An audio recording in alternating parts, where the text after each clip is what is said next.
Hello everyone. Today we're going to be taking a look at knowing who we truly are. As it says in the I Ching, it is only when we have the courage to face things exactly as they are, without any self-deception or illusion, that a light will develop out of which a path to success may be recognized. I want to add to this, that this is a journey that takes brutal self-honesty, courage, and the tenacity to never give up, even when the going gets tough. Why do I say this? Because love is going to bring up everything unlike itself, because that is the only way to find our way back home. This is the journey of our lives, to rediscover the essence of who we truly are. And it can only happen one step at a time, and it takes total commitment. You can't think that watching one video clip, reading one book, attending one lecture, looking at one tweet is going to change it all for you. We live in a society that wants instant gratification. We never actually commit ourselves to anything and go the full hog. And the spiritual path, the path of self-discovery, is a journey that takes a lifetime commitment to absolutely never, ever give up. When my life imploded nearly 20 years ago, I didn't know how to handle it. Yes, I had already read some of the books on spirituality and what the path meant, but I hadn't actually started integrating it and living it. So when the HIV diagnosis came, which was the first thing in the implosion of my life, I went into a state of total denial. I didn't deal with anything. I pretended like nothing had happened at all. I never discussed it with anyone. I never spoke of it to anyone. The only persons that knew of my diagnosis was my then partner, my doctor, and that was it. I discussed it with no one.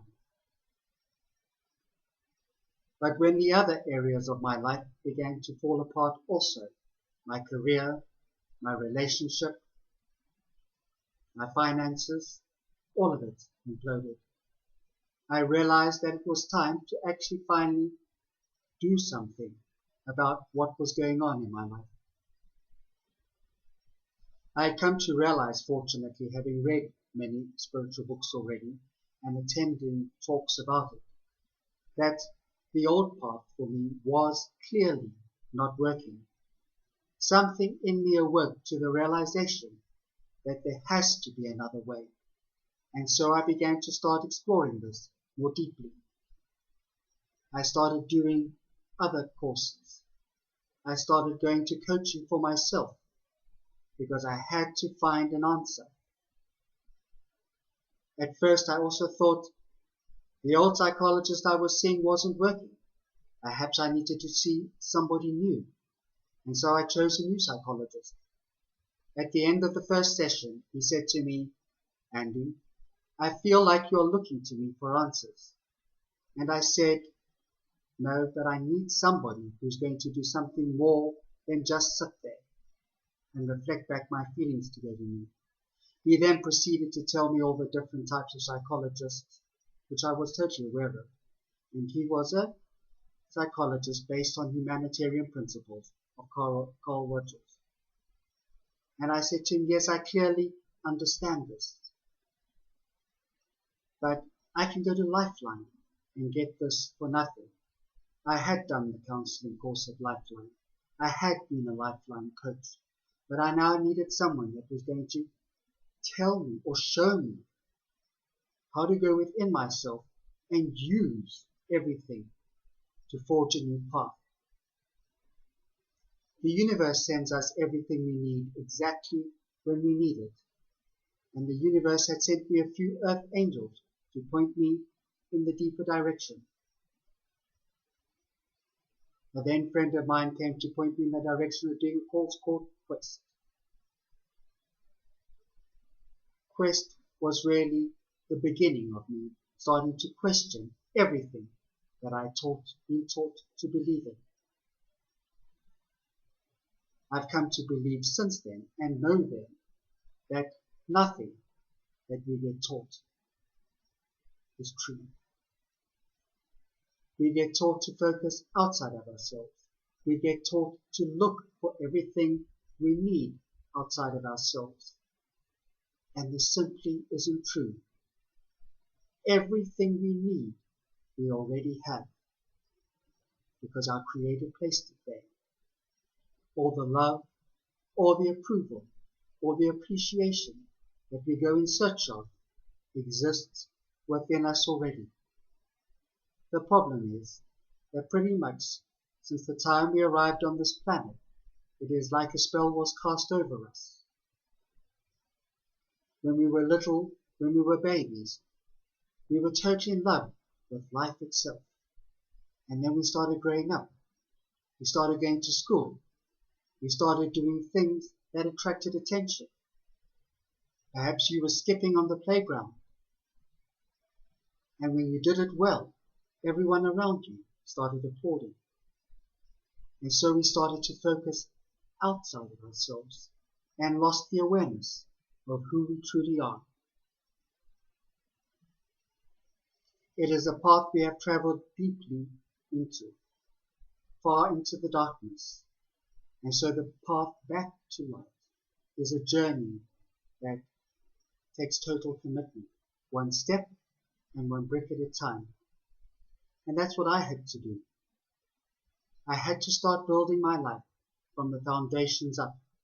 It was as though my Creator had sent in a wrecking ball saying, Andy, we simply need to begin again. It was as though all the king's horses and all the king's men were finding it even difficult to put Andy together again. In the process of my relationship, I had completely lost Andy altogether. He was totally missing. And so it was a journey that took incredible tenacity, because I've had to face things that I didn't want to face before. The realization that all these things in the outer world that were taking place was a reflection of the inner world, the relationship that I was having with myself. We like to blame these things on the outer world, on our partners, on our mothers, our fathers, our teachers, whoever is available to take the blame. Why? Because that is what the ego has taught us. The ego says, don't worry, I have a way out for you. It's not you, it's them. But the problem with this is the world is a reflection of you. So when you do this, you project it twice outward, and it hits you like a double whammy, and you don't even know why. And so we keep searching in the outer world for the answers that do not exist. And it is only when we finally take the time to sit back and realize that it is within ourselves that the real work must be done. It is within ourselves that those demons that we see in the world must be faced.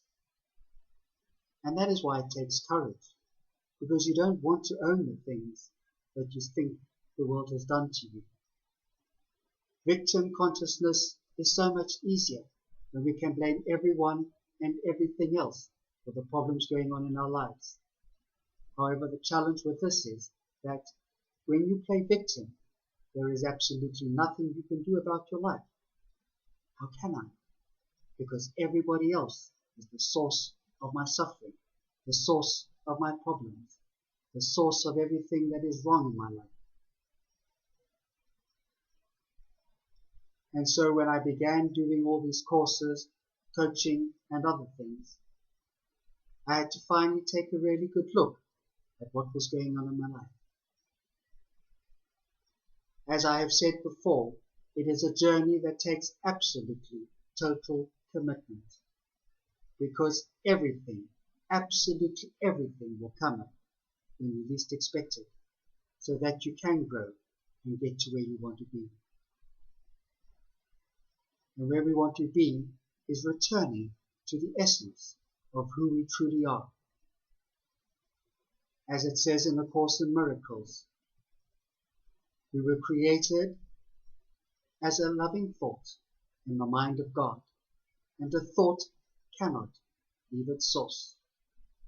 The problem with this is we have forgotten that awareness. We have learned to separate ourselves from ourselves, and then we blame God for that also, believing that He is separate from us. But this is simply not possible. We have to finally refocus our thinking and travel deep within ourselves. It is our thinking that is the cause of all our suffering, because we have been taught to believe that what we think is true. And we hold on and attach to all these concepts, like, my partner shouldn't have done that, my mother shouldn't have done this, my boss should be like that, my friends are... We have endless stories about what we think the world should or shouldn't have done. But we have to finally start realizing that all these people are projections of who we are. And ultimately, they are just being themselves. We want to be accepted for just the way we are, but we don't want to accept anybody else just the way they are. We want them to meet our needs as we define them, so that will keep us in our comfort zone. But that is not their job. They were all sent by central casting to show us exactly who we are and where the work needs to be done. And so, when I began my journey almost 20 years ago, that's where I had to start. I had to realize that the HIV was showing me my self-loathing, because HIV is nothing but fearful thinking. We're making the body real when we believe that the HIV is real, the cancer is real, that all the externals are real, because that is what makes the ego real. And if the body is real, then what is the point of all this?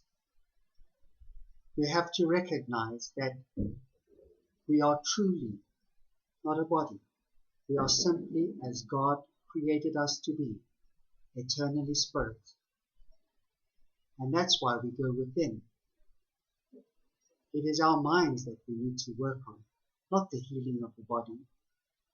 The body is here to serve holy purposes, so that we can rediscover who we truly are.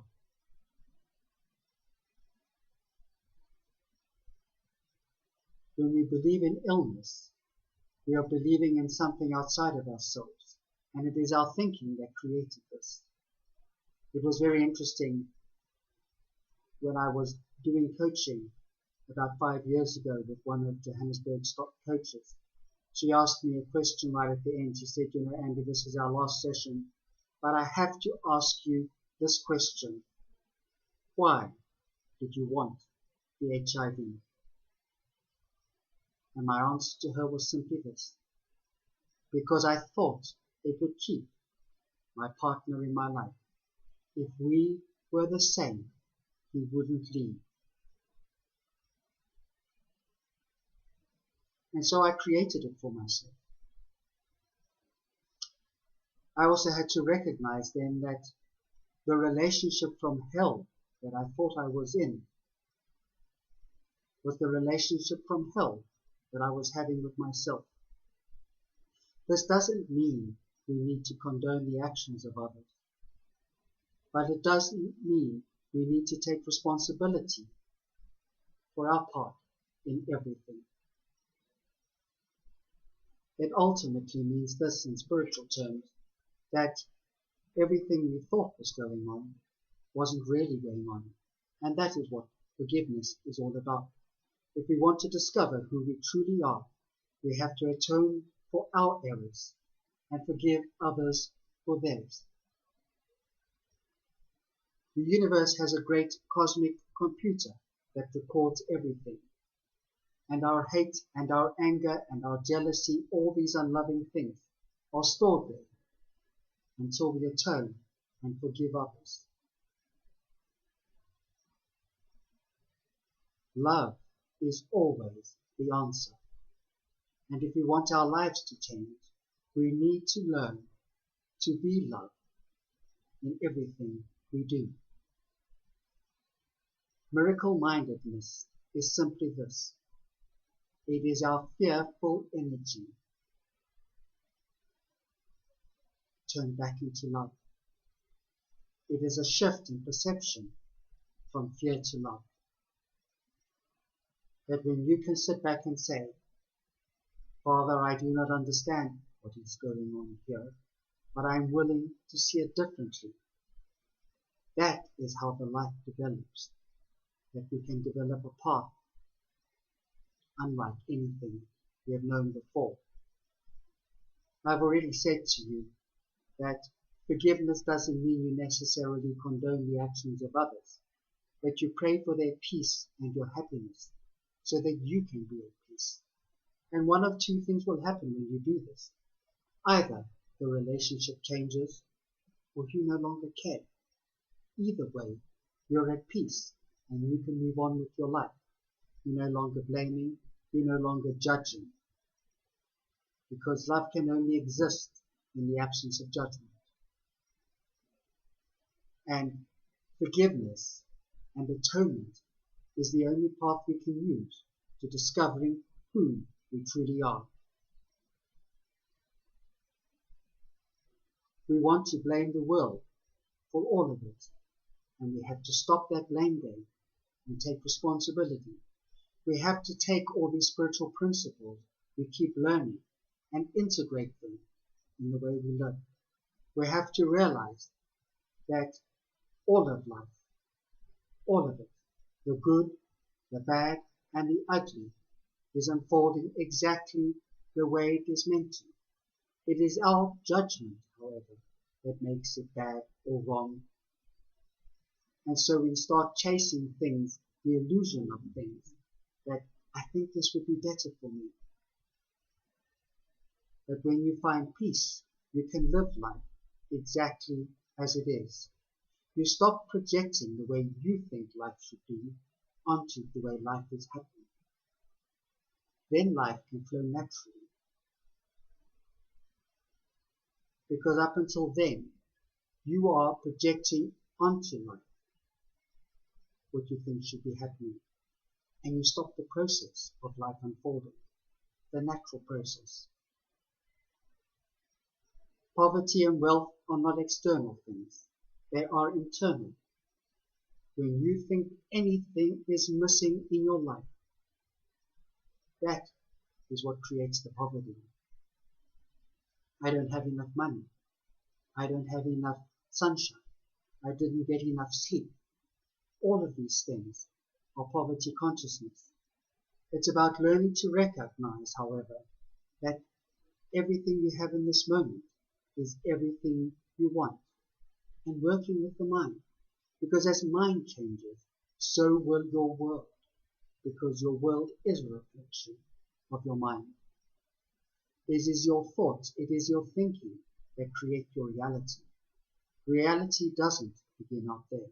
It begins within. As Marianne Williamson wrote in her first book, A Return to Love, her most famous quote, which I love, is,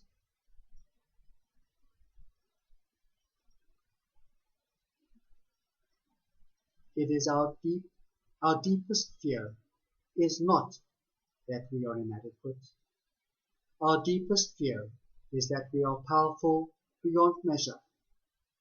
It is our light, not our darkness, that most frightens us. It is not just in some of us, it is in all of us. We ask ourselves, who am I to be brilliant, gorgeous, talented, and fabulous? Actually, who are you not to be? You are a child of God. You were born to make manifest the glory that lies within. And that glory that lies within is not just in some of us, it is in all of us. And as we give ourselves permission to let our own light shine, we unconsciously give others permission to do the same. And as we are liberated from our own fears, we automatically liberate others. What does this quote mean? Whatever we are working on within ourselves, we are doing for the greater good.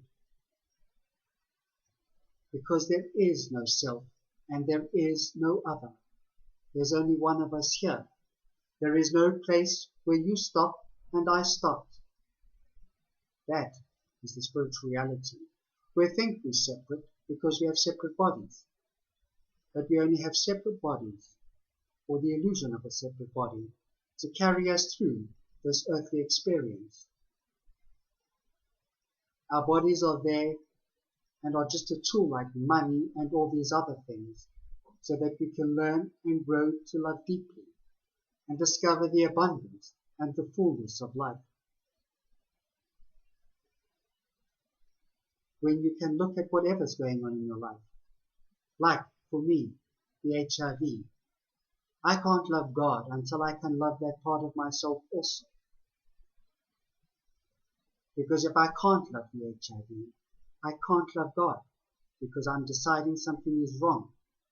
I'm deciding that there are places where God is not present, and this simply isn't true. God is present in everything. There is no place or time where He isn't. But our suffering is caused by our belief that things should be different than the way they are. To return to who we truly are, we have to realize our problems, all of them, are caused by one simple thing. And yes, I say simple because the answer is very simple. However, getting there is not always as simple as we'd like to believe or we'd like to experience. All our problems are caused by one problem: the separation, believing we are separate from ourselves, that we are bodies, believing we are therefore separate from God, and believing we are separate from each other. This is the cause of all our problems.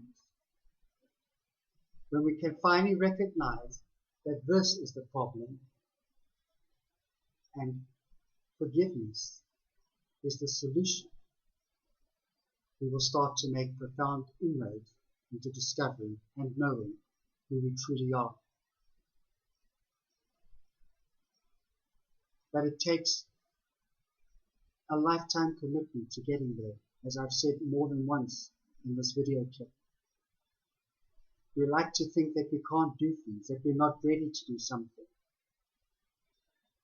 And we want to abstain from living life, never exploring it, never venturing out past our comfort zones. And it is only when we do this, it is only when we allow our hearts, as Rumi says, to be broken open 1,000 times and then 1,000 times more, that our love muscle grows, that we start finally becoming who we truly are. That's when these things turn to gold, because anything we withhold from the dazzling light of love turns to cold. We want to abstain from living life and take the easier path because it makes us feel uncomfortable. But being uncomfortable is harder discovering who you truly are. Some years back, when I was a division governor in Toastmasters, one evening I was presenting one of my club members was going to present a speech. And as I walked in that evening, he came running to me and said, "Andy, I'm taking myself off the program tonight. I know I'm supposed to do my CC10, but I'm just not ready." And I looked at him and said, "Taboko, put yourself back on the program." "No, but you don't understand, Mr. Andy. I'm not ready. I can't do this." I said, "Taboko, what is the worst that can happen?" So yes, you get up there. You fall flat on your face. But at the very worst, you will have learned something about yourself. Because unless we venture out, we cannot know who we truly are. Even for me, I've got up many times in front of live audiences. I lecture in front of big numbers of students, and I do one-on-one coaching sessions with people. But standing in front of a camera can and still is on many occasions a challenge for me. Doing this video clip as a home video has been a challenge for me. And I know it won't be perfect, but what in life is perfect?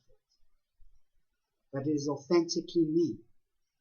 I've been able to take the courage and sit here and put this video clip together and accept that this, in this moment, is who I truly am. When I do the next one, I'll be better than this one. And so it will go on, but we have to start everything somewhere. And it's taking that first step. I have never given up on this journey. Right from the beginning, when I started finding ways where life was starting to work for me far better and more easily, I never gave up.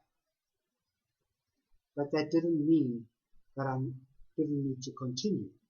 Because, as I've so often said to anybody I'm talking to, the top of one mountain is the bottom of the next. And I have climbed and continue to climb Kilimanjaro many, many times.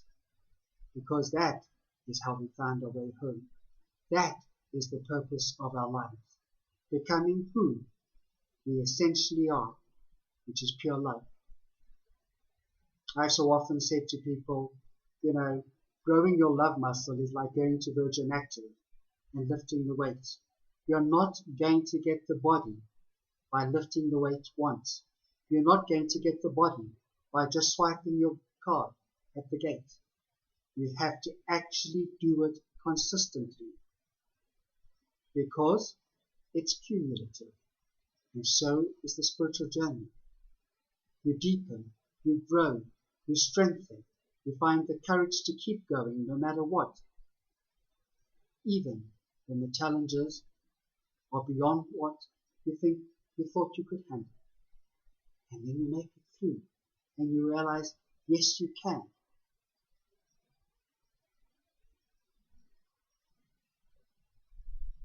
I thought I got through everything, and then last year I ended up twice in the Santon Clinic with acute renal failure. The second time, apparently, according to others and my GP, they didn't think I was going to make it.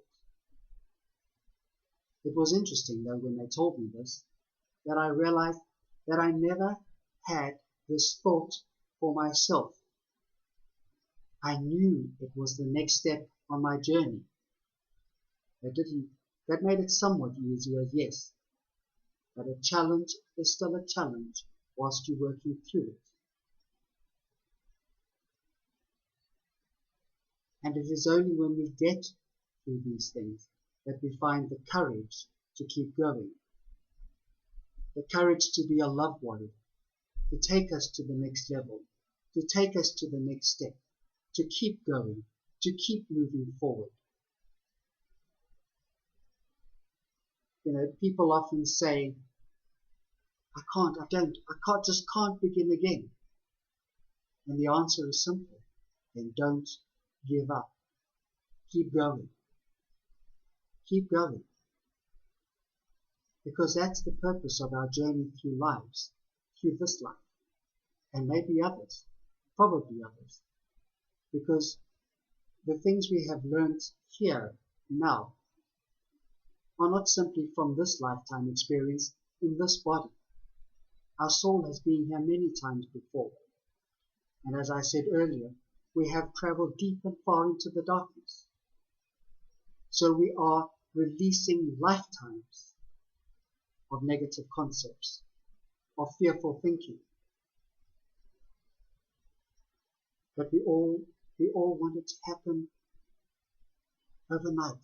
We don't actually want to put in the work that it requires to get there. And it does take work.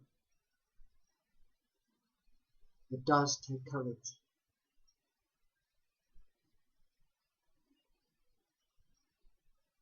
And we lead a path that deep sense of peace starts to live within you, even when things in your outer world are not going according to plan. You're not falling apart any longer, because this is who you truly are.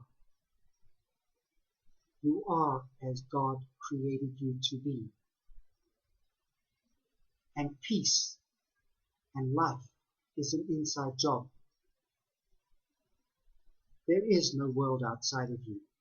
Your whole world lives within you. Everything and every part of it is created from within you.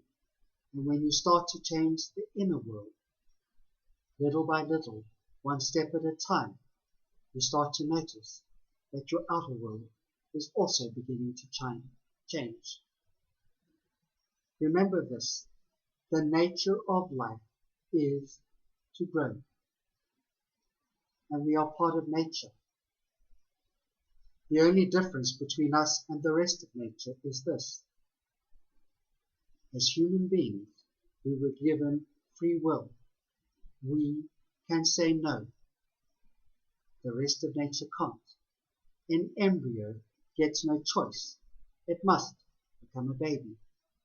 An acorn must become an oak tree. A bud must become a flower. But we say no.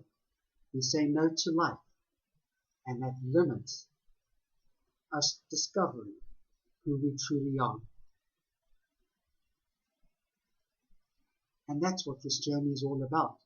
Little by little, step by step, discovering who we truly are. I want to leave you with one thought as I finish. The universe speaks to us in whispers. If we don't hear these, we get pebbles of warning. And if we are truly hard-headed, the entire brick wall comes crashing down. I was one of those, of course, that had to have the entire brick wall come crashing down. But the crash woke me up. And nowadays, I listen very carefully, every day, to what the universe, to what God, to what the Holy Spirit, whatever that higher power is that you choose to believe in, is telling me, so that I can keep moving forward and achieve whatever I'm meant to for my journey here and now. I want to thank you for taking the time to listen to this. Go forth with love. Thank you.